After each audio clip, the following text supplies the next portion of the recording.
Hi, and welcome to this video on the rise and expansion of women's rights. In this video, we will be looking at women in the abolitionist movement and how the drive to end slavery helped propel the efforts toward universal suffrage. We'll also examine how the aftermath of the Civil War shaped the course of the women's rights movement, and then concentrate on the progressive era and the final push toward votes for women. Let's get started. Though there were some notable efforts made earlier, the rise and expansion of women's rights really began to accelerate in the mid-19th century. In 1848, there was a wave of nationalist revolutions across Europe, and it was during this tumultuous year that significant milestones were reached for women in America. The first was the passage of a law in New York which granted key property rights to married women, which was the culmination of years of work by Ernestine Rose. Though not as well remembered in the history of women's rights as some other people, Poland-born Ernestine Rose was one of the first major forces of this movement. After successfully refusing the betrothal of a wealthy man chosen by her father, she fully renounced her inheritance so she could set off and make her own way in the world. She manufactured and sold room deodorizers made from perfumed paper to fund her travels. After making it across Europe, she married and set off to New York, arriving there in 1836. She was an accomplished speaker known as the Queen of the Platform, who spoke fervently about abolition and the advancement of women's rights. After several years of advocacy spearheaded by Rose, New York passed the first married women's property law in the United States. The law recognized that any land or personal property brought into a marriage remained the woman's property. New York in 1848 was also the scene of another notable development, the first Convention on Women's Rights, which was held in Seneca Falls on the 19th and 20th of July.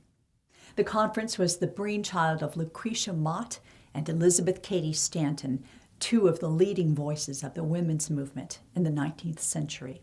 Lucretia Mott, a Quaker and mother of 6, was one of the first women to speak publicly against slavery at a time when the opinions of women weren't typically welcome. Like other abolitionist women, Mott was often sidelined by her male counterparts.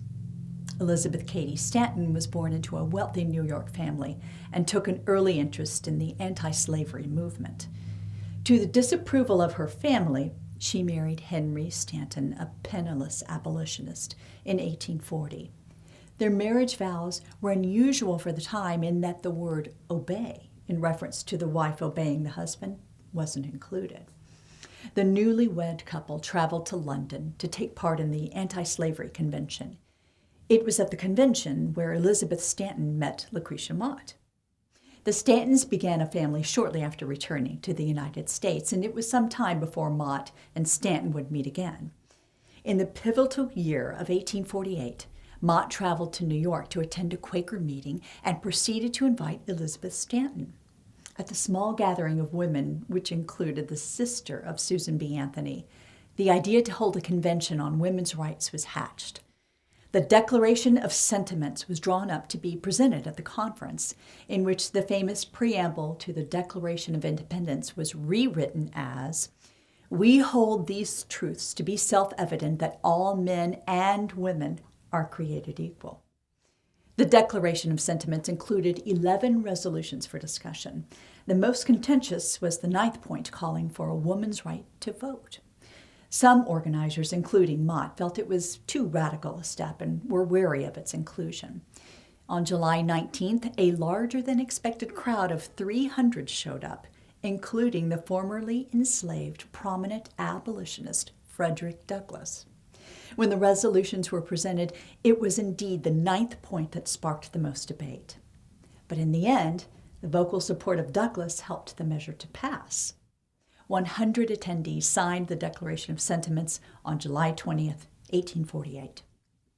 Another convention was held a few weeks later in nearby Rochester, along with similar meetings held in Ohio and Indiana. By 1850, support for the movement had grown strong enough for the first National Convention on Women's Rights to be held. The event was held in Worcester, Massachusetts, and was regarded by Elizabeth Cady Stanton as the true beginning of the women's rights movement in the United States. Other significant leaders emerged in the 1850s. Susan B. Anthony met Elizabeth Cady Stanton in 1851 and soon became an indispensable part of the movement, bringing considerable organizational skills to the cause. She remained unmarried and took on an increasing share of the burden as many of her colleagues struggled to balance their family lives and careers. Sojourner Truth, born Isabella Baumfree, was a formerly enslaved woman who engaged audiences with a folksy and humorous style of speech, punctuated with her distinctive Dutch accent. The campaign for women's suffrage was put on hold by the outbreak of the American Civil War. The abolition of slavery came with the war's conclusion, and questions regarding the women's movement arose. There were some divisions among abolitionists over support for the 14th Amendment. The amendment was first proposed in 1866 and granted citizenship and equal rights to African Americans, but the text specified the rights applied to men. Elizabeth Cady Stanton feared that the inclusion of the word male in the amendment's text would present a serious setback to the cause of votes for women, stating that if that word male be inserted, it will take us a century at least to get it out. However, at the same time, there were others who supported the amendment as it was. This led to the creation of two rival national organizations for women's rights in 1869. The first, considered the more radical, was the New York-based National Woman Suffrage Association, founded in 1869 by Stanton and Susan B. Anthony. The more conservative American Woman Suffrage Association was established by Lucy Stone and Julia Ward Howe in Boston. An important milestone for women's suffrage was reached that same year when the territory of Wyoming's legislature decreed women could vote and hold office. Utah then became the second territory to grant women the vote the following year. In the presidential election of 1872, Susan B. Anthony was one of the women who attempted to cast a vote, claiming the right under the 14th and 15th Amendments. She was one of 15 women arrested and convicted for casting a ballot in Rochester, New York. Sojourner Truth arrived at a polling station in Michigan and unsuccessfully attempted to cast a vote in the same election. Change came slowly in Congress. The text that would eventually become the 19th Amendment first appeared in 1878 after a Senate committee formed to consider the question of women's suffrage. The motion was defeated by 34-16. Rather than be deterred by the outcome, Susan B. Anthony reflected on the progress that had been made. It was a triumph for us. You see, we now have on our side 1/3 of the United States Senate. In 1890, the two rival women's organizations merged into one unified entity, the National American Woman Suffrage Association, or NAWSA. As Wyoming was granted statehood that same year, it became the first state to grant women the right to vote. Colorado was the second in 1893, followed by Utah and Idaho in 1896.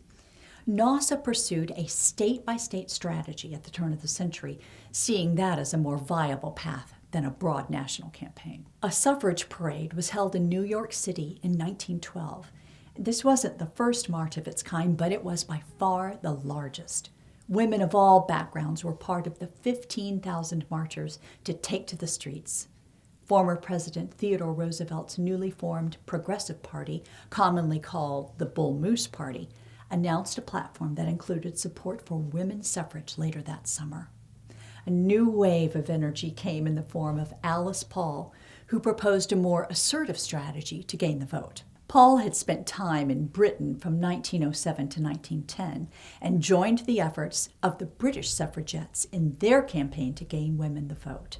She was instrumental in the planning of a NAWSA parade in Washington, D.C. on March 3, 1913, the day before Woodrow Wilson's inauguration. Paul later split with NAWSA over disagreements regarding strategy and helped form what eventually became the National Woman's Party. Alice Paul then organized a picketing campaign outside the White House in 1917. Each day, the group silently stood outside the gates as a constant reminder of the administration's lack of action on women's suffrage. The group became known as the Silent Sentinels. Hundreds were arrested and imprisoned over the course of their 2.5-year vigil. Alice Paul herself was imprisoned and held in solitary confinement. After enduring harsh conditions and going on hunger strike, the picketers were all released by November 1917. Meanwhile, Montana had elected the first female representative, Jeannette Rankin, in 1916. Rankin was a committed pacifist and was among the few who voted against the United States' entry into World War I in 1917. Interestingly, after leaving office in 1919, she would re-enter Congress the very same year the United States entered World War II, 1941. She was the sole vote against war with Japan. It was Rankin who opened debate on the passage of an amendment to grant women the right to vote in 1918. Woodrow Wilson announced his support for the amendment and agreed to its passage after the end of the war. Interestingly, the passage of the 18th Amendment prohibiting alcoholic beverages may have paved the way for the passage of the 19th Amendment. Ever since the 1850s, there was strong overlap in women's support, particularly in the North, for prohibition of alcohol, women's suffrage, and abolition of slavery. Since a strong majority of potential women voters also supported prohibition, much of the political funding opposing women's suffrage came from American alcohol producers. Once prohibition was accomplished, however, there was no further incentive for the now defunct brewers and distillers to fund political opposition to women's suffrage. In 1919, the 19th Amendment passed and was ratified the following year on August 26, 1920. 3 months later, millions of women exercised their rights for the first time as Warren Harding defeated James Cox to become the 29th President of the United States. The 1920s would usher in many changes, and many women would take greater control of their own lives and build upon the victories won by their predecessors. Of course, the story of women's rights did not end in 1920, but that's all we'll cover for today's video. Now, before we go, let's look at a couple of review questions to test your memory. Number 1, what was the Declaration of Sentiments? Was it A, a document protesting women's inferior status compared to men? B, a direct plea asking the U.S. government to allow women to vote? Or C, the first draft of the Declaration of Independence? The correct answer is A. Elizabeth Cady Stanton wrote the Declaration of Sentiments in protest of women's status and included 11 resolutions for women's equality. Number 2. What led to the creation of 2 rival national organizations for women's rights in 1869? A, racial segregation.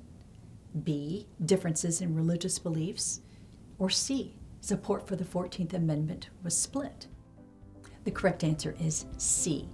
Some people believed that the 14th Amendment was fine just as it was, but others, including Elizabeth Cady Stanton, believed that inserting the word male would be a mistake that would last well over a century. That's all for this review. Thanks for watching, and happy studying.